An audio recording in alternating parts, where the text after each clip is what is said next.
Welcome back to stage 2, and it's all business for Jermaine Wattimena and Dirk van Duijvenbode. It's 6-6 in their head-to-head record in their careers.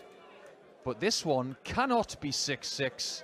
It's the best of 11 to see who goes through to the next round. And we've just seen Kim Huybrechts beat Martin Schindler by 6 legs to 5 in what was a thrilling match, the best of the day so far.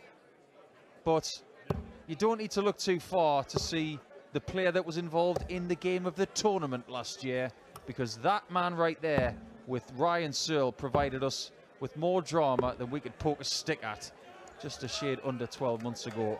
A little bit more of that, if you please, in our penultimate match of Friday here at Minehead. Chris Murphy's still with me, and there are questions about this fixture, aren't there? Yeah, not sure what to expect from either player, really. Jermaine Wattimena may be a man who suffered a crisis of form, maybe even confidence. Dirk van Duijvenbode suffering a physical crisis this year. He's been plagued by injury problems. He's been spending money and time trying to get his shoulder sorted, but the outcome seems to be a decline in the darts from Dirk, who was seeming like he might be the next big thing in Dutch darts. I suppose Jermaine Wattimena was the future one.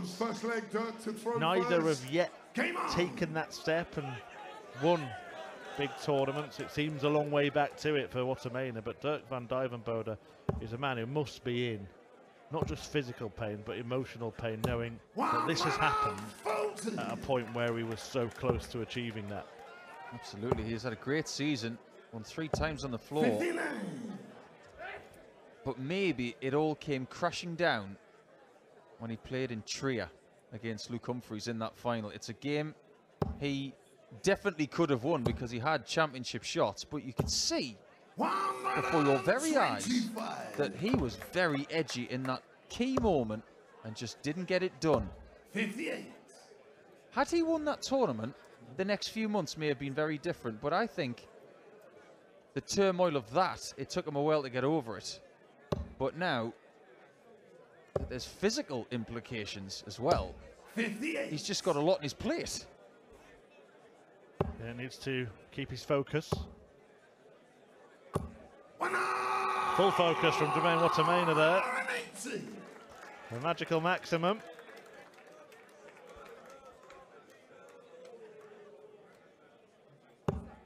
Just don't get a maximum here unless you want to get it on the 18s.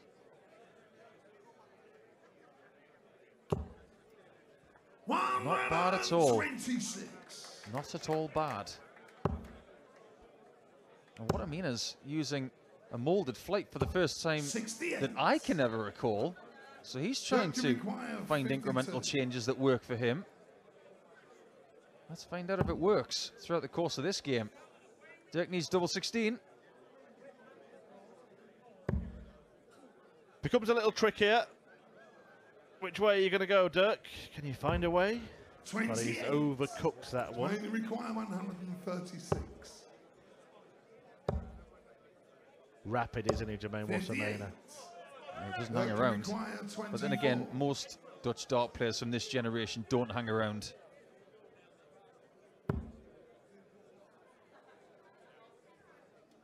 Shouldn't really be in this vicinity after what he was on the previous visit. 18. And he is doing what has now become a bit of a darting term. He's faffing. Double top. 38. Turkey requires 6. Double bottom. Game shown the first. And it goes for DVD. Why is it not called that more often? I quite like that. We've been coming up for names with double 3 all year. Double bottom, trapdoor, the basement. I'm going to have a poll to see which one is more favoured by the darting public. By the way, this is now the penultimate match on this stage 2 coverage today. Dave Chisnell versus Lee Evans has been moved to the main stage to follow the current game between Grand Slam and Grand Prix champion Luke Humphries and Martin Lukeman. 100. Believe it or not, this is only the 4th time that Dirk van Duijvenbode has qualified for the Players' Championship finals. Only the 4th. 97. He's been in 3 Grand Slam of darts tournaments. He's been in 4 European Championships. But this is arguably easier to get in than the European Championship and the Grand Slam. Played in 2020, 21, 22 and now. But arguably you would say that Dirk version 2 actually started in 2020. And he got his tour card back and he started to kick on after that. Pretty much immediately after Q School. Good darts from Wattimena. 140 leaves him on a 2-darter. 61 a nice one as well, because you can use the 25 to get the double 18. Was that an angry dart at the 25, or was there method there? There was method in that. Okay, he doesn't use the 25, he uses the 45 instead, and that's why. Clinical kill. Wattimena, third leg. Dirk to throw first. Game on. Yeah, Dirk's record in this tournament isn't bad. He's been to 2 quarterfinals. First year, he was losing to Michael van Gerwen, the eventual champion in Coventry. Lost by 10 legs to 5 in that quarterfinal, averaging over 103. But then again, MVG did average over 110. And last year as well, he lost in the last 8 to Rob Cross, who would lose to Michael van Gerwen in the final. So there's a bit of a symmetry to him making the quarterfinal that MVG would go on to win the title. So if Dirk wins this game and makes the last 8 and Michael van Gerwen's still in the tournament, you almost know what's going to happen. 121. Well, took his time getting the darts out there, and Dirk van Duijvenbode just stands patiently at the back of the hockey, not looking. Already looks a little bit hot and bothered. 56. It's been a difficult watch, the decline of Dirk, because we know it's injury linked. Not just the shoulder he's had problems with, he had problems with his hip when he fell over, didn't he, basically, on a walk-on. He usually bounces onto the stage to some explosive din, and he ended up on the floor and 56. actually suffered. If he could turn back time, he would definitely say to himself, don't do that. It was a real moment in his year. It made everything more difficult. Dirk, you require 148. Well, he's got a bit of time on his side now because Wattimena's not in finishing range, and he is.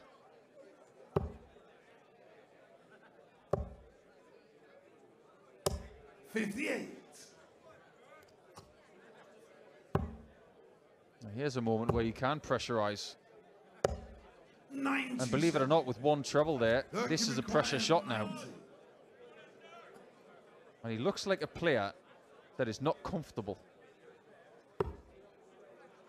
15. And then back for the bolt. 57. Jermaine, you require 78. In a flash, he's got tops. 38. He's that quick.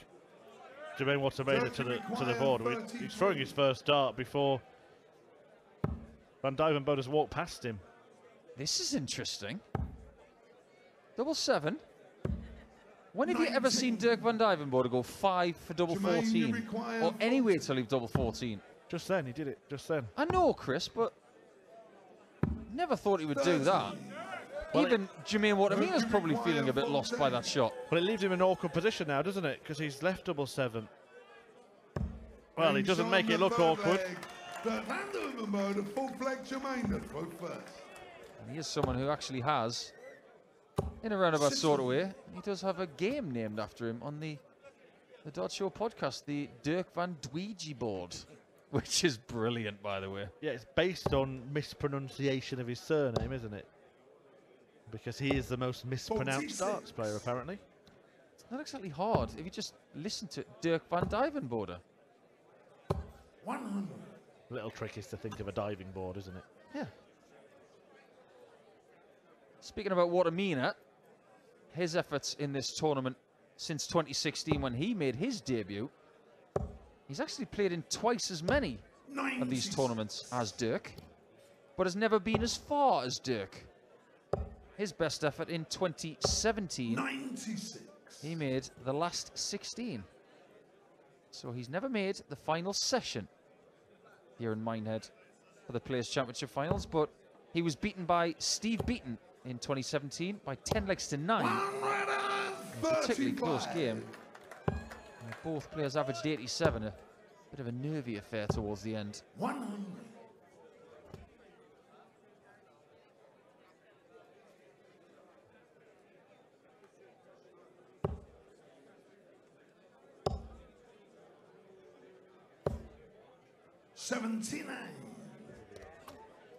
He's done some things that are really making me scratch my head. He does have his own roots for certain things, but things that I've never seen him do before. For instance, why didn't he go for the treble 19 with his last start? There's no reason why he shouldn't have. Goes for the treble 19 with his first start, gets it with his second, but he's not going to take out the finish. 133. It's okay. But this could be even better. Oh, lovely. Two dart kill. 2-2 in this all Dutch duel on stage 2. Interesting happenings over on the main stage. Luke Humphries is behind by 4 legs to 2 against Martin Lukeman. Is the old Grand Slam curse going to straight again? 140. Lukeman's actually landed 4 maximums in that match. How many times have you seen Dirk van Duijvenbode play 4 legs of darts and not hit a single maximum? He was noted towards the start of this season and the last couple of years as the biggest 180 hitter on the planet. But he has been overtaken in the last 6 months. That now belongs to Ross Smith. 83.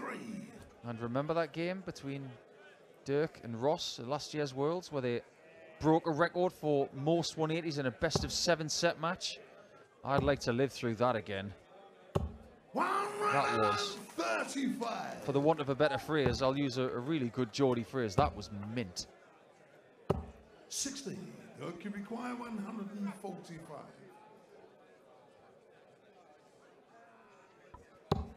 Lovely first start. Trying to leave double 14 again. And we're going to have to watch out for this pattern that's starting to be created here. Double 14 might be something that he's finding in practice more often than not. But he's got to get a shot at it first. He's had one shot at it and he missed it. This time it's double 16. Well, he doesn't get the double nor the double 8, meaning he's back to 41. So he's going to have to burn a dart to get 2 more at the outer ring. And this time Wattimena is breathing down his neck. Only just gets the single. But this time does get the double. Duijvenbode, 6-leg Jermaine to throw first. One of the reasons why Jermaine's probably switched to these flights is because when he's used foldable flights in the past, every now and again he's had them too flat. He doesn't fan them out to perfect right angles, and these will actually do that work for him. We've been understandably focusing on the injury, the sort of rapid decline of form for Dirk, but is there a sense that actually this tournament could be the turnaround point? So I'm just having a look at the draw bracket here, and he would have played Michael Smith if he won this game, but he's now going to play Richard Vainstra if he gets past his countryman. He'll play another one. And the other players in this section, Ryan Joyce, Joe Cullen and Jamie Hughes. None of them really stand out. I mean, we both actually mentioned that we thought Ryan Joyce could come through the section, but...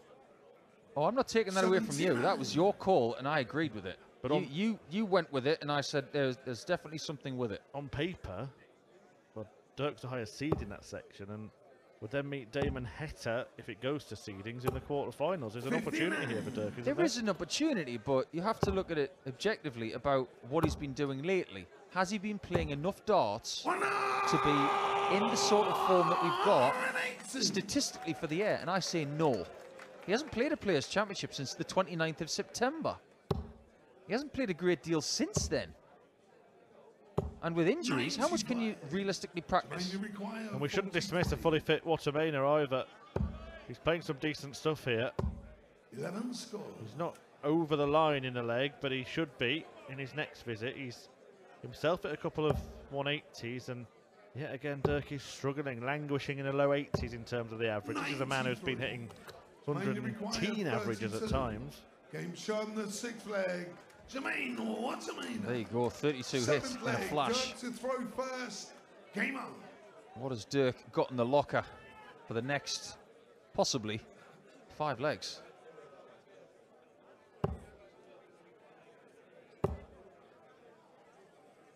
That's exactly what we've got in our hands here. Best of 5 legs from here. Get 3 more, you're in the next round. Is that touching? It's only a point. 41.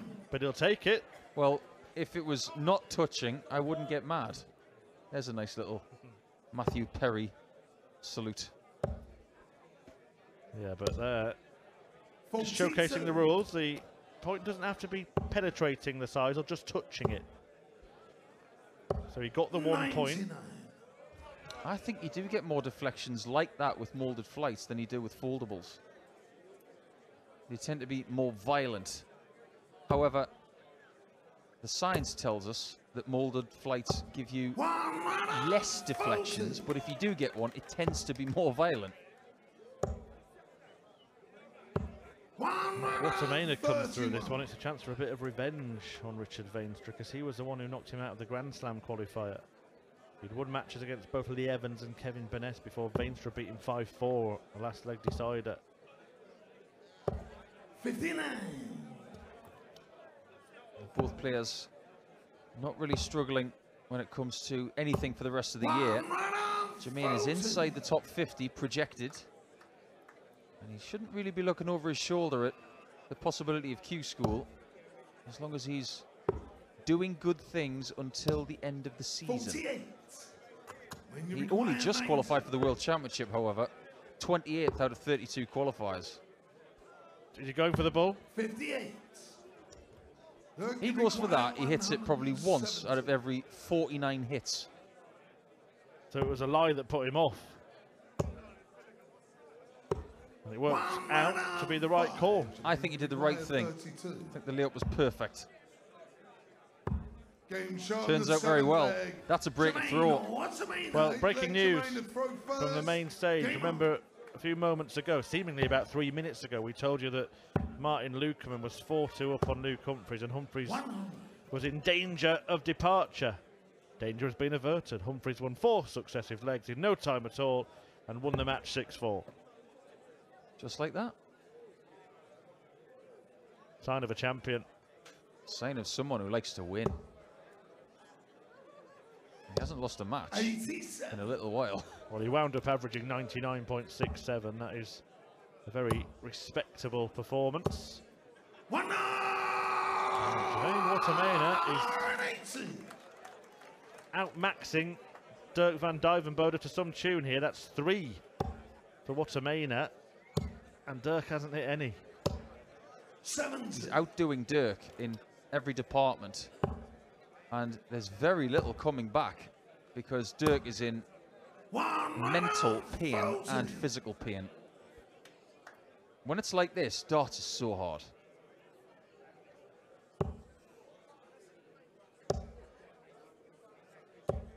It becomes a hard watch to see someone being laid across the slab, and Wattimena is yielding the axe. And he doesn't look like he's in a charitable mood. He wants the 3,500 extra pounds. He wants the ranking points. He wants the chance of the next round after that. And he's very close to it. One more leg and Dirk is gone. Yeah, he's nearly there, Jermaine. By the way, Joe Cullen and Jamie Hughes will follow this and bring an end to the evening's action, to Friday's action on stage 2. I like this measured version of Wattimena, because sometimes, a bit like Dirk in the younger part of his career, just got a bit too carried away too early. And I think these players are starting to learn about energy conservation. Well, I actually don't think it's suiting Dirk. He's been restricted by his injuries, and he's on purpose trying to keep it all in. But he is naturally a big ball of energy, isn't he? And having not been able to let that out, I think is affecting him along with the injury. It's almost a side effect. Because he's probably afraid that if he does anything, it'll make something worse. Yeah. Well, that player is, footballer has done his hamstring a few times. Well, look at this, though, from Wattimena. Whatever's going on with Dirk van Duijvenbode, however hampered he might be, you have to give credit where it's due. And this is very, very good stuff. A 174 followed by a 180, and Wattimena is on the cusp of the win. On the cusp. And through. He looks even surprised at hitting that double 9. He shouldn't be surprised, Jermaine, because that was a very good performance. It was very tough at the start. He had to withstand a little bit of something coming back from the Overgenius, but ultimately, that man from the Netherlands is through to the next round. He may even go as far in this tournament as he's ever been, but first things first, he's into Saturday. Like Murph mentioned, we've got one more game coming your way after this short break. It will be Joe Cullen, the highest ranked player in the world this year not to win a tournament. Could he possibly win this one?